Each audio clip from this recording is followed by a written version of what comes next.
This report is brought to you by Cerule, makers of a new category of plant-based products scientifically proven to naturally increase the number of adult stem cells in circulation. This offers a variety of benefits to reduce the effects of human aging. I have a nagging tennis injury, a rotator cuff shoulder problem. Surgery is pretty iffy, so I've been a long-time user of glucosamine products. They don't help much, but that has been my only alternative. So I gave it a try. The rep told me that it would usually take several months before any noticeable difference would occur. First week, nothing. Second week, maybe a little better. But then by the third week, all of a sudden I realized it was a lot better. All I can say is Stem Enhance has worked for us, and non-invasively. Yes, I could have paid $5,000 to have a stem cell injection into my shoulder, but it wears off. Why not stimulate the body's natural ability to generate the stem cells itself, which then travel naturally wherever they are needed for a fraction of the cost? One visit to a doctor can cost more than a month's supply of this product. There's a lot of science behind this. I wouldn't be advertising it otherwise. This works. Check out their website at billstill.cerule.com. There's also a 30-day money-back guarantee on a single bottle purchase, so you can try it risk-free. Good evening. I'm still reporting on the coup. So here is a peek at the night the coup took on a new dimension. The time is 2:20 a.m. on November 4th, 2020. Trump announced to the press that he would be speaking on the election from the White House at 2 a.m. A quivering media has waited breathlessly because Trump has tweeted out ahead of time that he sees problems with election integrity.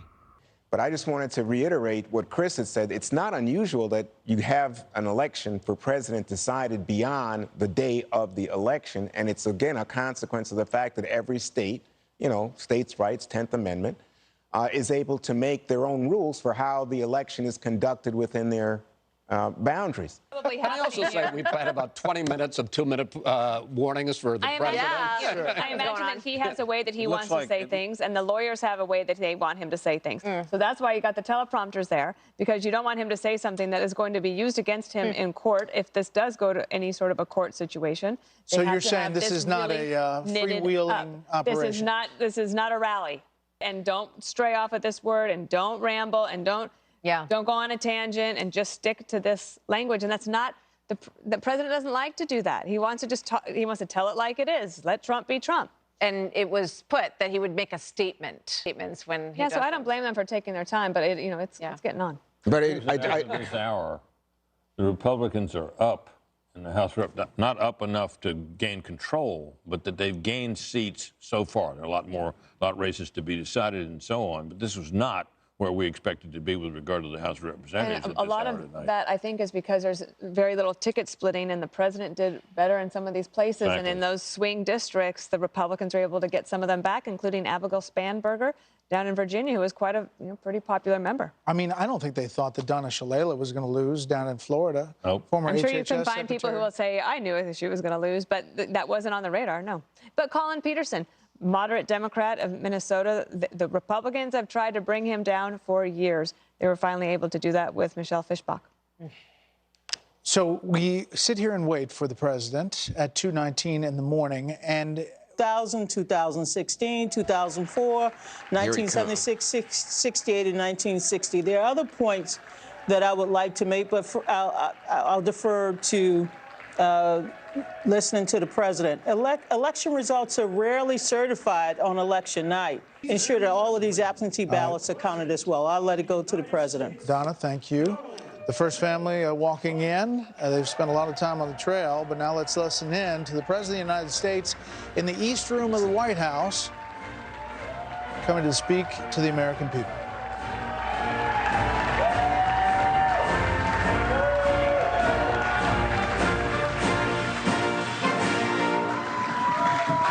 Well, thank you very much.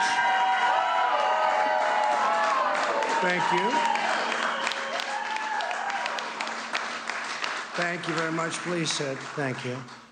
This is without question the latest news conference I've ever had.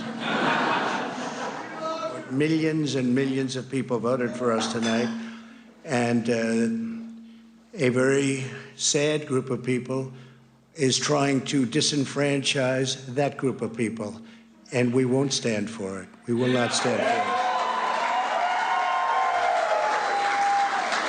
I want to thank the First Lady, my entire family, and Vice President Pence, Mrs. Pence, for being with us all through this. And we were getting ready for a big celebration. We were winning everything, and all of a sudden it was just called off. The results tonight have been phenomenal, and we are getting ready. I mean, literally, we were just all set to get outside and just celebrate something that was so beautiful, so good, such a vote, such a success. The citizens of this country have come out in record numbers. This is a record. There's never been anything like it. To support our incredible movement, we won states that we weren't expected to win. Florida, we didn't win it. We won it by a lot. And we won the great state of Ohio. We won Texas. We won Texas by 700,000 votes. It's also clear that we have won Georgia. We're up by 2.5% or 117,000 votes with only 7% left. They're never going to catch us. They can't catch us. Likewise, we've clearly won North Carolina, where we're up 1.4% or 77,000 votes with only approximately 5% left. They can't catch us. We also, if you look and you see, Arizona, we have a lot of life in that. And somebody declared that it was a victory for, and maybe it will be. I mean, that's possible. But certainly there were a lot of votes out there that we could get, because we're now just coming into what they call Trump territory. I don't know what you call it, but these were friendly Trump voters. And that could be overturned. The gentleman that called it, I watched tonight, he said, well, we think it's fairly unlikely that he could catch. Well, fairly unlikely. And we don't even need it. We don't need that. That was just a state that if we would have gotten it, it would have been nice, Arizona. But there's a possibility, maybe even a good possibility. In fact, since I saw that originally, it's been changed, and the numbers have substantially come down just in a small amount of votes. So we want that, obviously, to stay in play. But most importantly, we're winning Pennsylvania by a tremendous amount of votes. We're up 600. Think of this. Think of this. Think of this. We're up 690,000 votes in Pennsylvania. 690,000. These aren't even close. It's not like, oh, it's close. With 64% of the vote in, it's going to be almost impossible to catch. And we're coming into good Pennsylvania areas where they happen to like your president. I mean, it's like very good. So we'll probably expand that. We're winning Michigan. I'll tell you, I looked at the numbers. I said, whoa. I said, wow, that's a lot. By almost 300,000 votes. And 65% of the vote is in, and we're winning Wisconsin. So we're winning. We don't need all of them.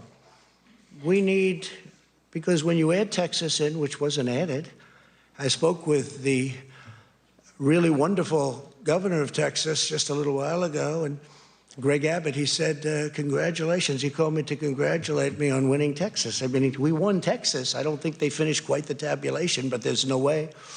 And it was almost complete, but he congratulated me. Then he said, by the way, what's going on? I've never seen anything like this. Can I tell you what? Nobody has. So we won by 107,000 votes with 81% of the vote. That's Michigan. So when you take those three states in particular, and you take all of the others, I mean, we have so many, we had such a big night. You just take a look at all of these states that we've won tonight, and then you take a look at the kind of margins that we've won them by. And all of a sudden, it's not like we're up 12 votes and we have 60% left. we won states, and all of a sudden, I said, what happened to the election? It's off. And we have all these announcers saying, what happened? And then they said, oh, because you know what happened? They knew they couldn't win, so they said, let's go to court. And did I predict this, Newt? Did I say this? I've been saying this from the day I heard they were going to send out tens of millions of ballots. I said exactly, because either they were going to win, or if they didn't win, they'll take us to court. So Florida was a tremendous victory, 377,000. Texas, as we said. Ohio, think of this. Ohio, a tremendous state, a big state. I love Ohio. We won by 8.1%, 461,000. Think of it. Almost 500,000 votes. North Carolina, big victory with North Carolina. And so we won there. We lead by 76,000 votes with almost nothing left. And all of a sudden, everything just stopped. This is a fraud on the American public. This is an embarrassment to our country. We were getting ready to win this election. Frankly, we did win this election. We did win this election. So our goal now is to ensure the integrity for the good of this nation. This is a very big moment. This is a major fraud in our nation. We want the law to be used in a proper manner. So we'll be going to the U.S. Supreme Court. We want all voting to stop. We don't want them to find any ballots at 4 o'clock in the morning and add them to the list, okay? It's a very sad moment. To me, this is a very sad moment, and we will win this, and as far as I'm concerned, we already have won it. So I just want to thank you, Mr. President. Thank you very much,